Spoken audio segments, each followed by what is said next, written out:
The birthplace of the Bohemian Revolution from Cowork 591 Studios. This is the Steve Brown Arts Center Podcast Network and the Jesup News with producer Blake Tempus. I'm Jim Gillespie. Dale's on assignment. We have guest co-host tonight, Mike Farrell. Mike, welcome back. Thanks, Jim. Pleasure to be here. Tonight we're going to discuss the race for the president. We're going to discuss the best things about the summertime. We're going to discuss the best things about the Olympics and talk about events in the Steve Brown Arts Center as summer winds down, the Jesup News, the weekly update, and have a little special closing. So first off, thanks, Mike, for being with us, and thanks for bringing in the pizza. Thanks for having me. It was a pleasure. You are a wonderful sponsor of ours, Mike. We talk about you guys every week, actually, Mickey D's. So, well, thank you.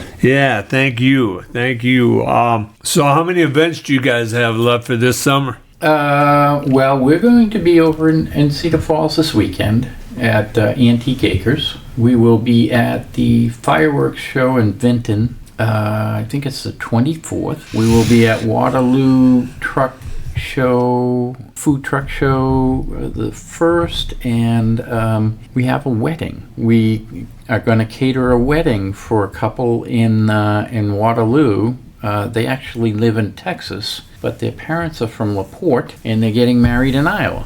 Really? Yeah. So how many events did you have this summer? I would tell you we did somewhere between 16 and 20, maybe 22. How many would you like to do? I'd like to do as many as we can. We have a great time when we do it. We don't just do it to raise funds. We do it as a family, so we can all be around each other, and we have a great time, just talking about stuff. But we did obviously Jesup Farmers Day. We did Buchanan County Fair. We did a weekend in LaPorte Days, I think it was. We did the Iowa Irish Fest. What were the crowds like there this year? Oh my goodness, they were large. Good. I think the Irish Fest brings in about 40 or 50,000 people. How was music? The music is great. Music was great. We got pleasantly surprised. Like I told you, we were in LaPorte. That main street in LaPorte was jam-packed. We went to the 4th of July fireworks at Rhinebeck. We did a figure 8 race up at Grundy Center. Yeah, we've been around quite a bit. I was talking to one of the food trucks. We try to spread it out among food trucks, our events, and the one we had this past weekend, we had Emily Ann Bauer over at the depot. She sang, and then we had a food truck with her. And he said he was so busy that he could work 6 days out of 7 every week if he wanted to. Oh, you could definitely do that. You could certainly do that. My phone rings, my email, I get text messages. There is an event every day of the week, and you could be anywhere. You could go to the aisle. They have food trucks over there. Most car dealerships now are getting food trucks coming in Tuesdays, Thursdays. Health clinics have food trucks. Just all you have to do is say, I have a food truck, and your phone or your email will be packed. The guy that I was talking to said he struggles to get enough people to work his trucks. He's got 2 trucks. Mm-hmm. Is that Gibby's? Yeah. It's everything. People are struggling. I think we might have talked about this the last time I was here, but getting people to go to work is a struggle. And, there is no question, if you want a job, you can get one. But and as you know, Jim, I don't just do a food truck. I do other things nationally, and I also sanitary finished floors on weekends as well. No matter what type of job you have, whether it's in manufacturing, whether it's in sales, whether it's in produce or farmers, whatever, getting help is I think the number one challenge right now. And they're talking about unemployment went up a little bit recently. It's at like 4.25, but I always used to tell my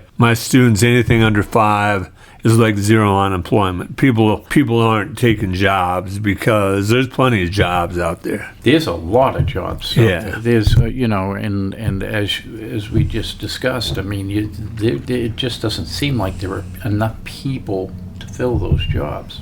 Right. The company that I work for is a factory, and we make chemicals, and we make equipment, and we make soaps, and just all kinds of stuff. Generally running somewhere between 85 and 90% employment. We still need that 10-15% of people, and it's a struggle. And it doesn't matter whether it's counting money, filling bottles of chemicals, assembling equipment. It's a struggle to find anybody to do that. Where is that? Where are those jobs located at? We are, we have a couple of factories worldwide. We have one that's based out of Sparta, North Carolina, about 10 miles from Mayberry, Mount Airy. We have another one in Charlotte.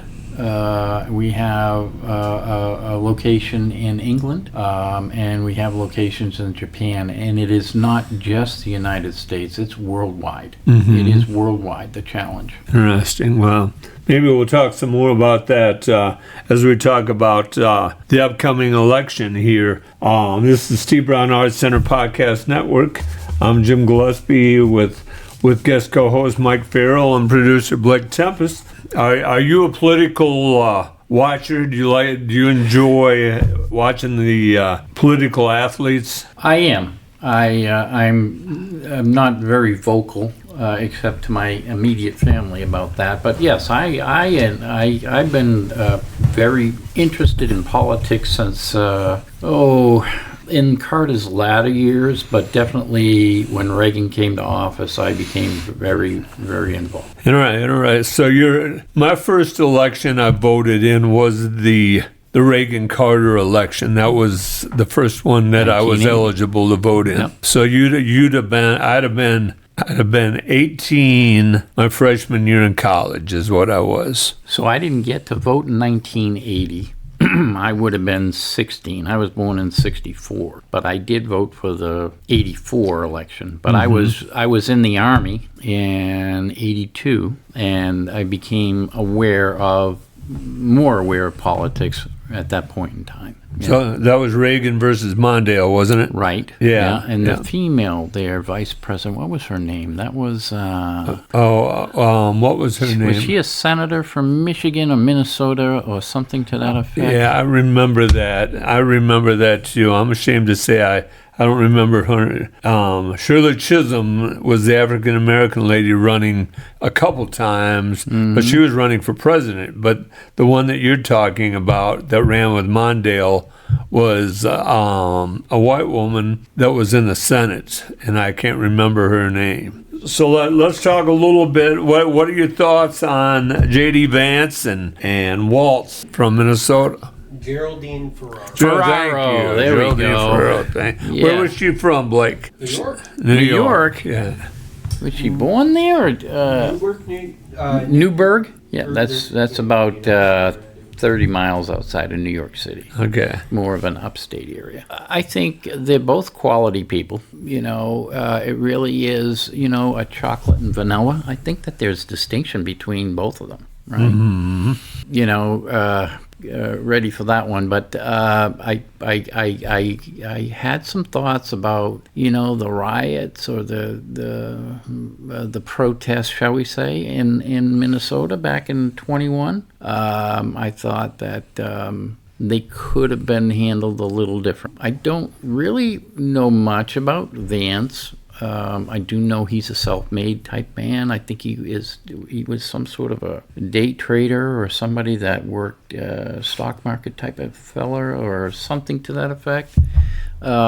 He came from meager means, and I think he went to Yale or something like that. I think it was Yale. And both of them are veterans.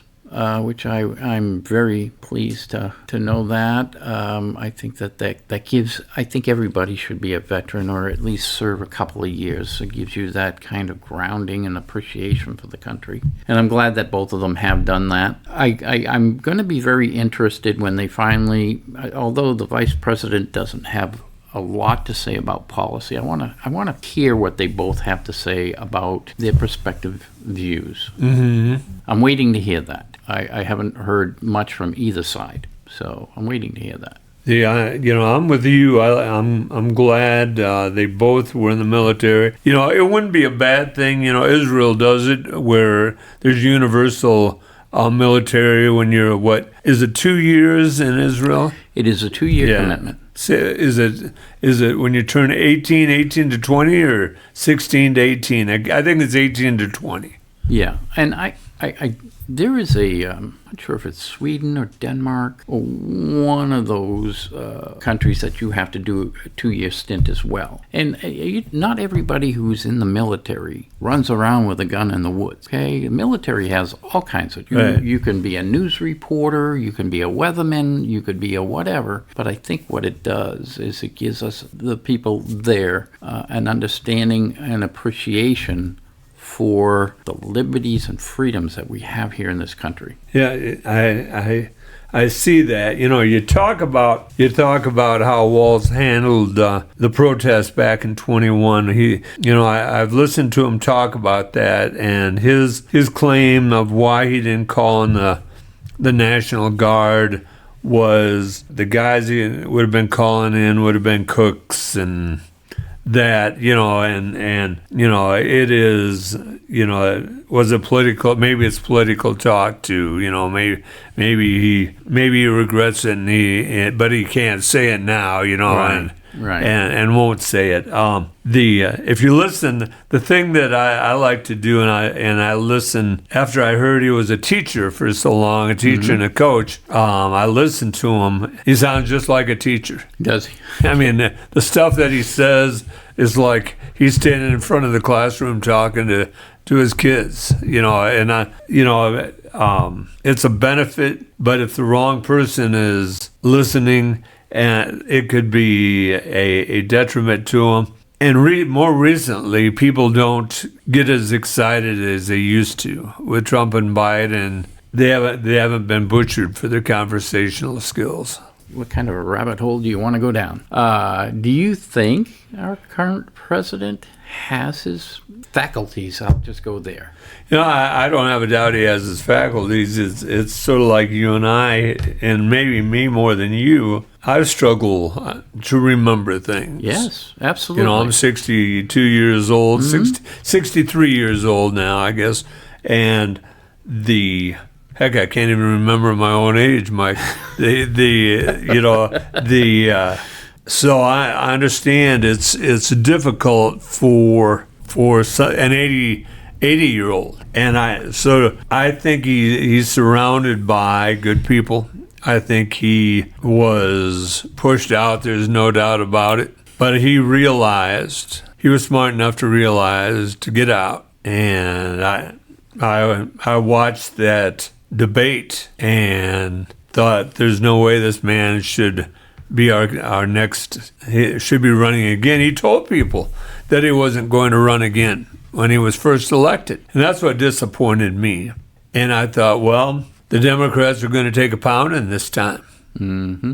And I think the powers that be, and everybody wants to say Obama and Clinton and Pelosi are the powers, but it's their machine more than anything. They're the talking head, right? Yeah. They're the ones that are actually doing the talking, but they're listening to whom down below saying, you should probably do it this way, you should probably do it that way.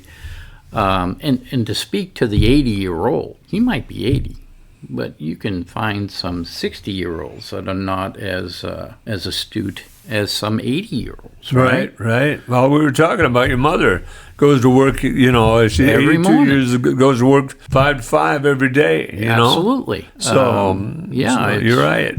It just might be that well, let's look at other parts of the world. Some of the wise men in some other parts of the world are 85. Japan, China. In different parts of the world, there are folks that are even older than President Biden. But it hits us in different times, right? I'm just hoping we make the right decision, because right now we're in a little bit of a jam. Are we ready for, in our country, are we ready for a female, Asian, African American to be our president? I think we could be. Recently, she's done a 180 on a lot of things that she was steadfast against. She's sounding like a neutral type of person, where you are either on one side of the fence or on the other. I think she's trying to get into the middle. I would have no problem with her if what she is saying now was the policy that she would follow. She wanted to break up ICE. Without getting too deep into politics, Jim, but the border, you would hear time and time again that it was secure. Do you feel the border secure? I don't think that we can stop anybody unless we move a military there. Sure, and I get that. But can we feed the world? Can we clothe the world? Can we take care of the world? I think we have those skills. I just don't think that we have a population that wants us to. Okay, that's fair. So in my travels, I don't know how many people travel extensively or not, but in my travels, I see a lot of this movement. I see a lot of these folks that are not from this country moving around on planes, going to different parts of the country. They have children. Children have needs. They need to be fed. They need to be educated. They need to be guided. Do we have the resources? Would Jesup High School have the resources to just do a strictly Spanish, strictly Chinese, strictly Arabic? Would they have those resources, curriculum at Jesup High School? We don't, but Mike, here's why we don't. We have two legislative houses in our state that are controlled by a group of people that don't want to spend money on the public schools. Okay, I can grasp that thought process. However, right now, people are struggling, Jim. Can you lump that excess of feeding people and clothing them and sheltering them and educating them? Can you do that now? I think we could, and here's how. And that's such a good question. That's a great question, Mike. And our listeners have heard me talk about this before. I really believe in universal basic income. So I'm going to make the same as you, is the same as Blake, the same as everybody? No. Oh, okay. It's not socialism or communism. No, sir. Because you're a man that believes in work. You have basically 3 jobs at least. Yes, sir. At least. You have the food truck, you have your floor business, and you have your national business that you're involved in. Mm-hmm. So you deserve a lot more money. But I'm saying, so all right, there's no need for homelessness in our country. There's no need for poverty in our country. I agree. If we have universal basic income, and let's say at one point, maybe 5 years ago, 4 years ago, before COVID, pre-COVID, mm-hmm. if we gave everybody 18 up $1,000 a month, that would have paid for their utilities, their housing, and their food. And then if they had children, give those children $500 or for the family, $500 for the family to feed the children and their health insurance. There's no reason why we have poverty in our country. I tell you, during COVID, Biden, and it was a tax break is what it was, but Biden and the Senate and the House passed a bill that returned the tax money of the parents of children under 12 back to those children or back to those parents. Are you talking the stimulus? No, this was something different. And those parents, that especially the poor families that were paying taxes, got that money back. All of a sudden they were doing, they weren't rich by any means, but they could feed their children, they could pay their bills, but it only lasted a year and it ended. Now, President Biden was talking about it again. I haven't heard if President Harris is up for it. The thing that is the issue for me is the companies that make huge amounts of money aren't paying a lot of taxes on that money. So was it Steve Forbes? Somebody came out and said we should have a universal flat tax. Nah, I think it was Forbes. I think you got a pretty good memory there. I think so. You would pay 17% on everything you bought, or something to that effect. I want to say that's about the number that I thought I heard him say. And I think that would be great. I really do. If you wanted we talked about a pontoon boat versus a john boat versus a kayak. If you could only afford a kayak at $400, you'd pay 17%. Right. If I wanted a $50,000 pontoon boat, I'd pay 17%. Right. If I could only afford a little Ford Fiesta and I wanted to go get that, I'd pay 17%. But if I wanted a beautiful Cadillac, I'd pay 17%. I like that. Would that not be fair? So I work a lot, as we just agreed. Yeah. I don't that I should make the same as Joe Smith, who works Monday through Friday, 9 to 5. Because on Saturday and Sunday when I'm working, he's not. If I'm only making $20,000, but he's making $20,000, there is no. Where's my incentive to go to work? That universal basic income doesn't work like that, though. So you would get 1,000. Donald Trump would get 1,000. I'd get 1,000. Blake would get 1,000, and then you get whatever you're getting at your work. I would get it whatever I'm getting at my pension and at my work and stuff. Would you have to work in order to get that money? If you want, even if you went to McDonald's, or so you could stay at home and get $18,000 a year. 12,000. 12,000. 12,000. Sorry, but could I survive on $12,000 a year? No, I don't think so. No, that's why it's just a supplement. Let's say you work let's use a convenience store, and you want to move up and get a better job. Mm-hmm. If you don't have universal basic income and that supplemental income, you can't take a day off and go interview for a better job because you got to go to work because you got to feed your family. Well, if you've got that universal basic income, you can say, all right, I'm going to go interview at this job, or it's going to pay me $10 more an hour at a factory job. I can afford to take that one day off. What it's going to do is it's just a supplement. It's a supplemental income. So would that in turn, if we gave everybody $12,000 a year Mm-hmm. and another $6,000 per kid, so you got 12 and 6 is 18. You get 3 kids, so you're going to have $35,000. Say you got $35,000. What happens to the public assistant role? Does that go away? Yeah, you can. I mean, that's something that could be. I've seen some plans that take most of those things away.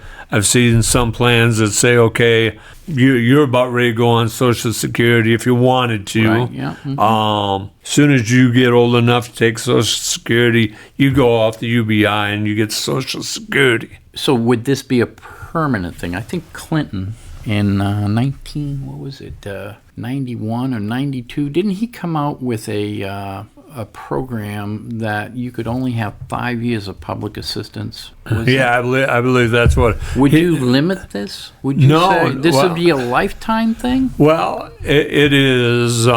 Kenya has done this. There's a village in Kenya that has done this now for pretty close to 5 years. Okay. And with a lot of success. Nixon, the first time he was elected, had promised it in his election as a Republican, and it was like $200 then. That would have been 68. It would have been $200 per person. Which is 1,000 today or whatever. Yeah. And it went to the Senate, and a senator wanted more money and fought for more money, and Nixon said basically, I don't have time for this fight, forget it, and it went away. But Nixon pushed for it. He saw the value in it. You know, a lot of people say, what about the drug addicts and the alcoholics? They're going to drink it away. Well, you know, what about the Mike Farrells with going to have 2 boys in college here in 2 years? Could use that money. You know, it would be a great benefit to them. Or what about the Jim Gillespies, who is active in the Arts Center and would donate a large portion of that to the Arts Center? You know, you wouldn't need government supplements because it's coming in. So you would say that and I think it was, what was it, 68 when welfare came around or somewhere in that area. Johnson's era, 67, 66, right in there. So that would go away. You could. It depends on how you set up the universal basic income. Yeah. If you give it to children or you don't. If you don't impact the children, I don't think you can take away the children's part of the doll. But if you give to children, you can take away the children's and the adults. Yeah, I'm very much in favor of teach the man to fish, not just give him the fish. Well, there's no doubt about it. It's wonderful. I agree with that. You look at the places where there was a group of 200 homeless men in London, and they gave them universal basic income, and something like only 10% of them are homeless now. That would be great. I think you've got to have some skin in the game, right? I think I would love to help you up, but I don't want to hold you up. You know, like we talked about, I don't think there's no way you could hold up the Farrell family with two boys and well, you'd only have one boy because your oldest one's going on over 18 now. You got another one that never lived in Jesup, right. But you would only be benefited from one. So you would have, $18,000. There's no way. Well, you'd have 18 and another 12. You'd have $38,000. You'd have $30,000. Then that begs the question: does my wife get it as well? Yes. So I'd have 72,000. No, because your wife would be 12,000. You would be 12,000. There's 24,000, and then your son that lives at home would be 6,000. So there'd be about $30,000 a year. And you'd be borderline. You could not quite get by on 30, but you'd still need a job. I'm in favor of that, Jim. I'm in favor of helping you up, but right. I don't want to sustain you where it becomes generational, where I'm going to sit at home and I want my check to come and just keep coming, and then my daughter or my son learns how to do that, and he gets his check and just keeps coming and coming. And, there is no, like I said, I want to help you up. I don't want to. Well, we better wrap this part up here. We're getting away. We're way getting away off on topic, it. huh? Oh no, we're getting away on time here. So let's go back to the election here a little bit. On Arts Center Podcast Network, we're back here with Mike Farrell. I'm Jim Gillespie with producer Blake Tempus, and we got to finish this last conversation with predict the winner in November, the first Tuesday in November. Mike, who's the winner? I got to think, Jim, people vote with their pocket, and people are hurting financially. Was I better off 4 years ago? Okay, I have less money nowadays, less discretionary income than I had 4 years ago. And I think that is the number one issue, right? Money. How much? I mean, if I don't have money, I can't feed my family, I can't pay my insurance, I can't put my kid through school, I can't put gas in my car. That's the number one thing. I'll put it back to you. What do you think? The issue that I think is the Republican Party is united. Don't like how they got united in that their leader ridicules people. Yes, he does. If the Democratic if my leader was that way, I couldn't vote for him either. By my leader, her or. I listen to them, and they're attacking J.D. Vance a little bit right now. Am I saying his name right? It's J.D. Vance. J.D. Vance. Yeah. Mm-hmm. They're attacking J.D. Vance a little bit right now, and that disturbs me a little bit. It's become a name-calling thing. At least in the old days, the vice presidents were the name-callers, and the presidents stayed out of that. Now the presidents do it too, and that disturbs me. There's a lack of dignity for the office. Yeah, and I see a unification. You're right. You're right in the fact that we're not stronger financially. Inflation's out of control. There's 255 million people that could vote in our country if they wanted to. The last election, 147 million people voted, which is a huge number in our country. President Biden got 77 million. Former President Trump got 70 million. That was the swing. If the numbers don't come out for Vice President Harris, former President Trump is going to clobber her. It boils down to 7 states, and we were talking those 7 states before we went on the air. Boils down to Nevada and Arizona, boils down to Georgia, North Carolina, it boils down to Michigan, Pennsylvania, and Wisconsin. Probably win Wisconsin. Trump is going to win Georgia. Pennsylvania, I think that probably Trump will win. Can I touch the political third rail? Why didn't she pick the smart Pennsylvania governor? You have to look at it. There's a couple of things. He went against the unions. He went against the unions. Okay. And the unions would have butchered her. It would have cost her. Anything about the fact that he's Jewish? No, well, that's the argument. That's the second argument. First he went against the union, and he backed charter schools in Pennsylvania. The second thing is he's Jewish. That would have cost him probably. It would have cost Harris a vote in Michigan. They figure that Walz can help her win up north here. You remember when who was the last man before Trump lost to Obama?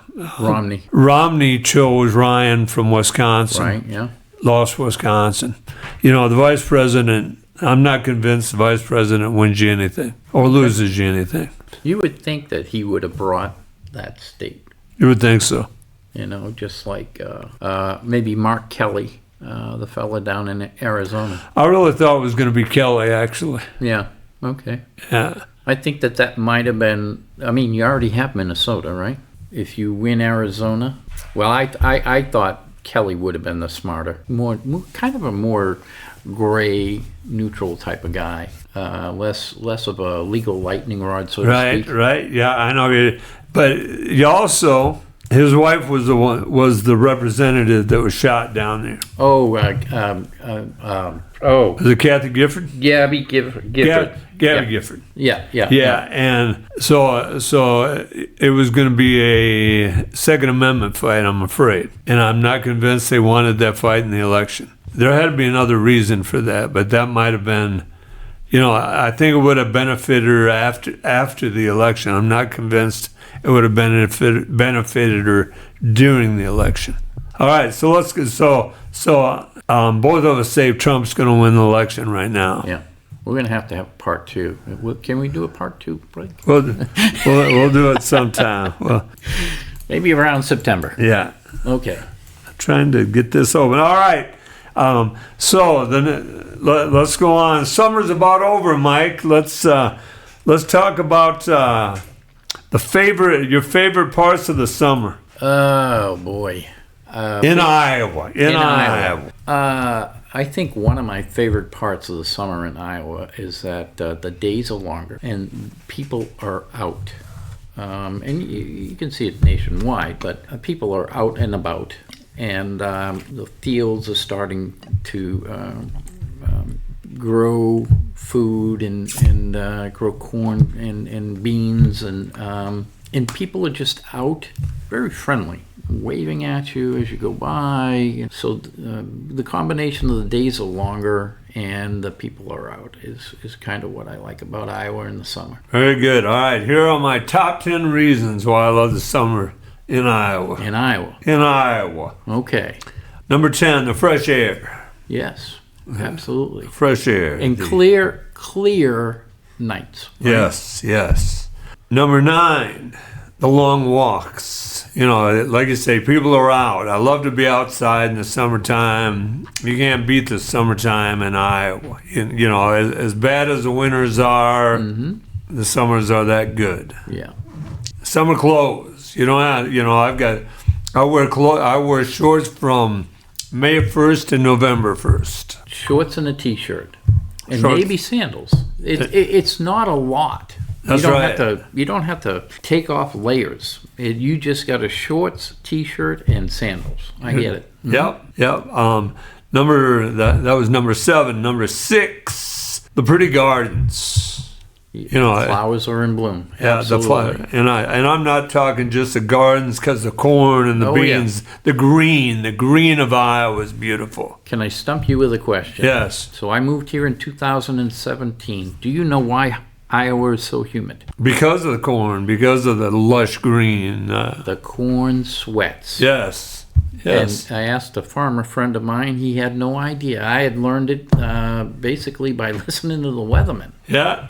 So yeah, that's a little tidbit of information. Very good. Number 6, barbecues. Oh yes. Oh yeah. Yes. Now, are you a hot dog or a hamburger guy? I'm a hamburger guy. You're a hamburger guy. Yeah. Mustard, mayonnaise. Mustard, ketchup, and onions. No relish. I'll put relish, corn relish, if I have it. Very few people have corn relish, though. Huh. I don't want to go down another rabbit hole, but what do you think of mayo chup? It's all right. It's all right. Okay. Number 5, the long nights you mentioned. I love the sun. It's still twilight. It's still light out at 9 o'clock. That is true. So sometimes, yes, and it's still one thing that you guys have here. It's really muggy, so you can still go out and still enjoy that 60 degrees, but it feels like it's 70 or 80. Yeah, you're right. Number 4. Autumn's just around the corner, and autumn is a wonderful time in Iowa as well. Number 3, the smell of freshly cut grass. Yes. Oh, you know. That is the best. Yeah. That is truly the best. Yeah.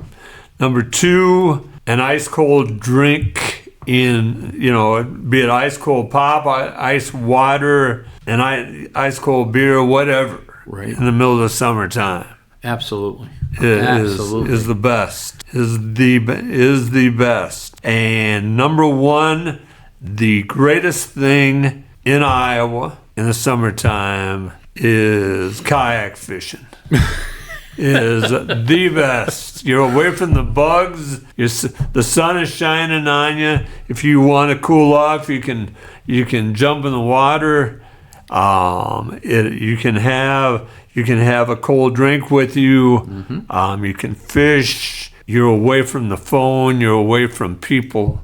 It is wonderful. I think you might have missed one more. On that, number 1? No, just somewhere in the middle. I'm not talking about your list. I think what we missed is the festivities that we have here in Iowa. Oh, there you go. You're right. Right?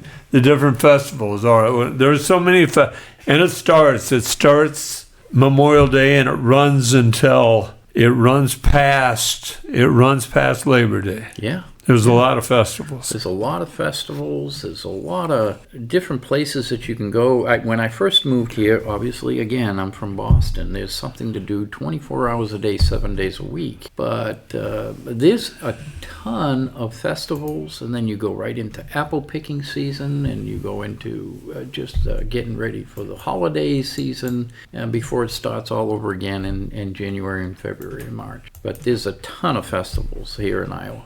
There are. We talked about, were you on last? I don't think you heard it. We talked about the 10 best things. Fritz was on when we talked about the 10 best things about Farmers Day, and we talked about that, yes. Fritz, he's got that sense of humor, boy, I'll tell you. Yeah, that's right.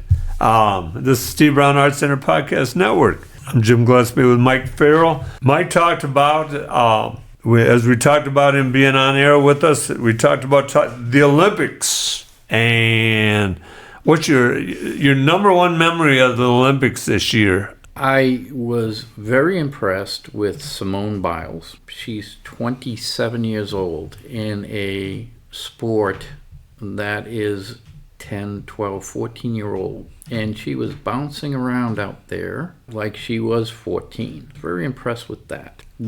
You're a basketball guy. What did you think of the women's basketball and the fact that they left off two of the biggest stars in the WNBA in Caitlin Clark and Angela Reese? See, most people don't know what I'm going to tell you. Caitlin Clark and Reese were both have been on the Americans' international teams before. Not the women's, not the Olympic team, but the under 17, the under 19, the under 21. Sure. They've played internationally before. You know, it is. Was it wrong they left them off? Reese isn't ready. She's there's three other women that play her spot. Asia Wilson, Brittany Griner, and I'm trying to think of the third big woman. Taurasi, the Connecticut girl there, Taurasi. What was it? Diana Taurasi. Yeah, but I'm thinking of a big woman, a tall woman. I mean, the woman that played the post spot, the taller woman. Okay. And I can't remember her. But all three of those could rebound like Reese. They deserve to be there. Well, I think they deserve to be there. But what I was thinking is that the sport needs exposure, and call it what you will, Batman and Robin or whatever, Batman and the Joker between Reese and Caitlin, that would have brought more eyes to it.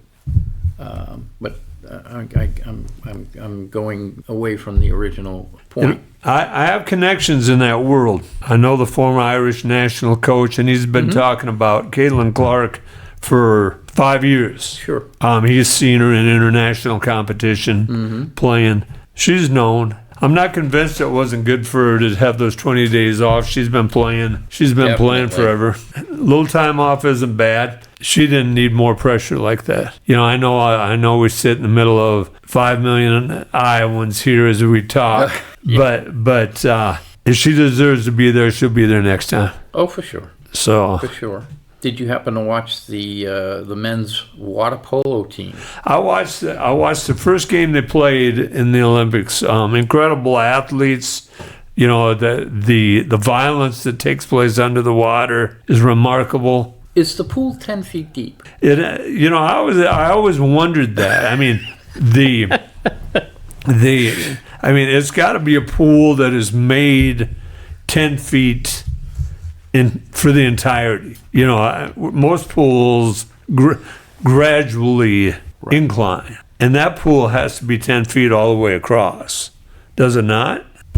I don't know. I wondered when I was watching it. I mean, how do I could put my hand on your head and make you drown while I'm grabbing the volleyball or the ball, right? Or how do you stop that? How do you? Unless the pool is only 6 feet deep, and some of these guys are. Right. I don't know. So could we Google it? Yeah. Could you look that up to see if the water polo pool is 10 feet deep in all areas? What about the fella that was doing the was it the 1,600 meter run where at the very end he put on that kick that the American fellow, the guy with the ponytail, so to speak, and he was losing by probably 3 lengths, and he came roaring back at the last 100 meters or so and won the race. Did you watch that? I didn't see that. If I did, I don't remember that. My technology is giving me trouble here, Mike. Here we go. All right, so Noah Lyle winning the 100 was a big deal for me. Yeah, okay. You know, although he came back with COVID and he was supposed to be the best in the 200, came out all excited and jumped around and lost the 200, and they had to wheel him off in a wheelchair. Wow. You know, it is. So, but he won the 100. That was a big deal. Did you find it? No, because everything, I kept scrolling down. One page said 6 foot, one page said 6.5, the next one 7, the next one said 7.5. Wow. So nobody can decide what the depth is. Right. It's 6 to 8 feet. Ledecky, yes. Most decorated woman in American history. And is she like 35 years old or something to that effect? Oh, gosh, I don't think she's that old. How old is she? Isn't that like a 20-year-old sport, 25-year-old sport, athlete? You're 20, 25 years old. For her to be doing it. She was around 19 years old last in was it Brazil, the last one? Or China? It might be her third Olympics. Let's see, just what she did with a pair of golds in the 800 and the 1,500 meter freestyle races to go with silver and 4x200 meter freestyle relay and a bronze in the 400 meter freestyle relay to make her the GOAT. Ledecky's 9 gold medals and 14 overall medals made her the most decorated American woman and most decorated female swimmer in history. While tying former gymnast Larissa Latina for the most gold medals of any woman in Olympic history. As you said, Biles on top. What about the girl that won the bronze but didn't win the bronze? And see, you have to appeal within 30 seconds, I believe. And her coaches didn't appeal in 30 seconds. You know, but then she won the bronze. She was on the podium.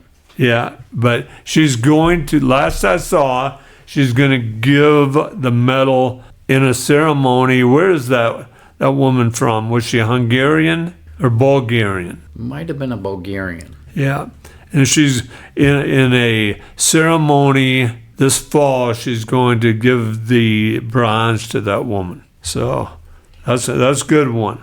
Hocker was that guy in the 1,500 meter upset. Oh, yeah. That's who it was. Okay. Good memory there. What did you think of Tom Cruise at the end there, jumping off the building? I'm ashamed to say I didn't watch it. Oh, my. I would be with you. I watched a rerun of it, and I thought, as somebody who's jumped out of planes, it takes, to step off of that building without a parachute, without anything. You just step right off that. That is really trusting. And very nerve-wracking, shall I say. He's older than you are. He's 62. He's your age. Yeah. The U.S. men winning the gold, I tell you, I'll tell you this right now, the best 2 basketball games I've ever watched in my life. The Serbian and the American men in the semifinal this year. When the American men were down by 17, they came back and won. And I was in Moscow in 93 watching the European Championships. And if you remember, the Balkans were at war during that time. Right. And in the European Championships were Croatia and Serbia. The national anthems, the game was out of control as they played both. I mean, the Serbs booed the Croats and the Croats booed the Serbs. Greatest game I've ever seen. Watched it twice. They played it overnight on Russian TV. And incredible game. But back when Yugoslavia back when the Balkans were united, they had the best basketball in the world. There, not There. in the United States. Right, there. Wow. Serbia still has incredible basketball right now, and the Croats do too. But united with Macedonian and Croatian, Serbian, and Kosovo, and you combine all those Balkan states, and Really? it's Better than USA. better than USA basketball. Yeah. Did you? Yeah. Okay. Did you think that the women's game, final women's game, did you think it was physical without a lot of calls to it? It is, and as you get closer to a championship game, it doesn't matter if it's a high school game or if it's a Olympic game. The referees don't want to decide a game, I agreed. and so they're going to let people play. So yeah, there was more violence. There's no doubt about it. There was a ton of Yeah. it. Yeah. Mm-hmm. Yeah. Yeah. The team that has, and it doesn't matter what sport you're in. If it's hockey, you're a Boston man. The Celtics when they had McHale and Parrish and those guys were violent. Bird. Yeah. Yeah. Yeah. I mean, they were one of the few teams that would fight with Detroit. Yes. Yeah. Yes, they did. Did you see the Chinese girl, the gymnastic girl? Well, we were watching two Chinese girls. One was the gymnastics girl, and the other one was the diver that would. They kept saying it was a perfect score, but it didn't come out that way. The diver, anyways, the diving girl. I think she was 16 or 17, and she would go into that pool without a splash of water. It would be just like you were dipping a tea bag into your coffee, tea. We were very impressed with that. Chinese swimming team and diving team had a drug scare prior to the Olympics. The International Olympics Committee doesn't investigate in China. They allow the Chinese to investigate themselves. And so the Chinese found that it was some kind of food supplement, and 30-some athletes were allowed to participate. You look at China, and China was second this year in medals. Had the same amount of goals as the United States. Yeah.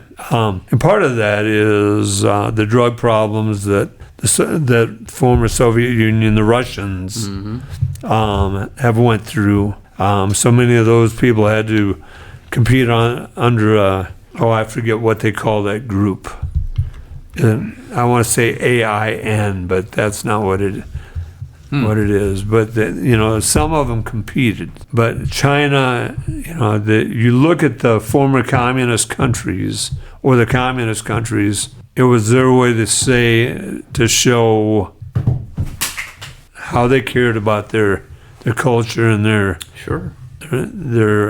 athleticism. We don't invest the money in it that those countries do. No. Well, I think you're right. It's two totally different philosophies, right? We want gamemanship. We have some of the finest facilities in the world for training. We have some of the finest coaches in the world for training because they want to be here, right? Not saying they don't want to be in China or Russia, but or any place else. Is that this is the happening spot, right? So we don't put as much into it as they might because we have all the other attributes, shall we say? We got places where people want to come to, and we got people that want to coach here, and so on and so forth. But we definitely do not invest the same money as everybody else, not at all. The final thing that impressed me was the women's soccer team came back on top. Right. That was just a 1-0 game, right? Yeah. Why do they keep adding time? It is, and I don't get this. It is, rather than shut the clock off, they let the clock run, but let's say you're injured on the field. Okay. And we're not playing, then they add that to the time. If I'm right, I believe that's how it is. Okay. I just I thought it was a 90-minute game, and then the next thing I know, we're in an extra 10 minutes, and then it went 3 minutes longer than the 10 minutes, and I was like, who determines that? The officials do. Okay. Let's see here. Who am I leaving out? Maybe one of the coolest. And France had a good Olympics. French men and women were silver medals in women and men basketball. Leon Marchins won four gold medals, including the 200-meter butterfly and 200-meter breaststroke in the swimming pool. Oh, and then Novak Djokovic won the golden the golden slam. He has won Wimbledon and the French Open, the Australian Open, the U.S. Open. Now he's won a gold medal in the Olympics. Did they also win in the women's 2-on-2 beach volleyball? I don't know if they did or not. Good question. I can't remember that. And had Gabby Williams been back 2 inches from that 3-point line, who knows, they might have won the gold. Yeah, they might have. I mean, they at least would have tied it there and sent it into overtime. Right. I was really impressed with her and Ayuk, the other girl. Ayuk, I think her name was. Yeah. But, had she been back another 2 inches, we might be talking about a different thing. And you got to ask this question, Mike. Would either one of those two been on the U.S. Olympic team? I thought Williams should have been. One of them was clearly the best player on the floor. I thought it was Williams. That is an interesting question. Who would you have taken her over? Asia Wilson. I'd have taken Asia Wilson. Who would you have taken Ayuk or Williams over on the American team? Who would you have sent home to take one of those two girls? Oh, probably Taurasi.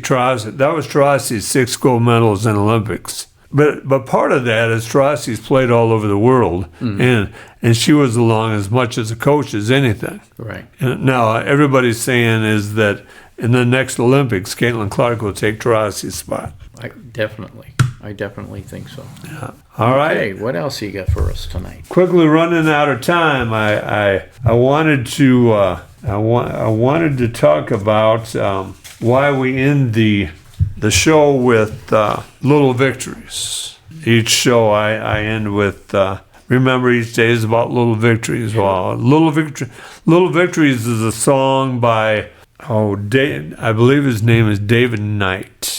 He sings songs such as Dirt about buying his grandfather's farm and couldn't afford to buy it because industry's moving in. And this is one of the last verses from that song is I heard the country's going through hard times, but I ain't feeling it none while trying to make it through one more day when it's all said and done. I got 1.5 years in the freezer, I got wheels and plenty of wood, and I know I ain't setting the world on fire, but I think I got it pretty good. Little victories, they're all right with me. And tonight was a little victory, a big victory with you here. Mike, thank you so much for bringing the pizza in from Mickey D's, and thank you for the great conversation. I'm going to enjoy listening to this one again. I will too, Jim. Yeah, it was fun. Had a lot of fun tonight. As we go into the fall here, we're running out of events. On the 25th, we have Allison Bovey and Allison Brown performing at the Buchanan County Animal Rescue in Hazleton. Okay. And then we're showing Barbara Lake's art. We have on the 7th of September, our artist in residence, Tim Kemmerer, will be doing a painting live at the Farmers Market in Independence. Oh, wow. On Saturday morning. Okay. For people, if you can get over there. And then we are going to sponsor a mural on the brewery wall over in Independence in October by Garrett Ficken. Is that the Allerton? Yeah, on the Allerton. Okay, yeah. And then we're going to sponsor a costume contest on Halloween night. During Halloween, we're talking to the venue. We don't have the venue yet. Okay. And then last but not least, we're going to, at the Winter Festival here in Jesup, we're going to do a live podcast again like we did last year. But I think we're doing it inside this year instead of outside, Blake. Fine with me. Yes. Now, does Santa Claus show up to that? Santa Claus did show up. Rides in on a fire engine? I think he did. That Yeah, would he did. be awesome. Remember, if you'd like to donate to the Steve Brown Arts Center and have an idea for an event, go to the stevebrownartscenter.org. Follow the link. If you have news or would like to sponsor us, email us at jim@stevebrownartscenter.org or call 319-290-0241 and leave a message. I'm Jim Gillespie with Mike Farrell and Blake Tempus. Thanks as always to Kelly Cias for allowing us to record at Cowork 591. And thank you for bringing these stray dogs into your day. Remember, each day is about little victories.